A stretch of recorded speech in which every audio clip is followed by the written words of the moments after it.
can you Mhm. provide us with some examples of different designs and how it's related to the business strategy? Oh, absolutely. So let's take most companies. If we polled most companies, have you got a growth strategy? Everyone would put their hand up because we all want growth. But that just means we've got an aspiration of more. When we get serious about a growth strategy, that means we've made specific, deliberate choices about where we're going to grow, how we're going to grow, how we're going to win against the competition.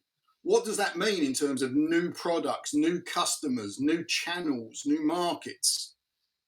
And once we start peeling the strategy back in that way and we start to operationalize what's it going to take to realize those outcomes, that for some companies, using the example there, if I've got very aggressive growth strategies, that says either I've got to win more customers, win more market share, enter new markets, or I've got to invent new products, get into new categories, or all of those things, to some degree. And once I start doing that, that says this as a business decision-making process, this should be just as much about how are we driving those innovations that lead to growth as much as it is about balancing demand and supply. And the issue is, if I'm driving a very aggressive growth and innovation strategy, I'm now going to start asking for greater forecast accuracy on products that I haven't even invented yet. Good luck. You have to approach it very differently. The way you approach decisions, the way you approach forecasting and planning changes quite dramatically in what we do from a decision-making point of view. Form follows function, not the other way around. We don't start with 5 meetings and say, now what do we do with them? Place to start. As Chris was saying, we need to look at the business requirements of something like this. You can't go in blinders and say, hey, you know what? Every company needs portfolio review, or every company needs both manager, director, and which in a small company could be vice presidents as well. And do we need that level of meeting plus an executive level of meeting, right? In a smaller company, if they're the same people in both meetings, then you got to ask yourself. So you got to keep an open mind. The other thing that I'll add very quickly is, it's pretty easy to to Google or read in any book about what the 5 meetings are. More of the art is, especially in a global corporation, is how many of those of each do I need?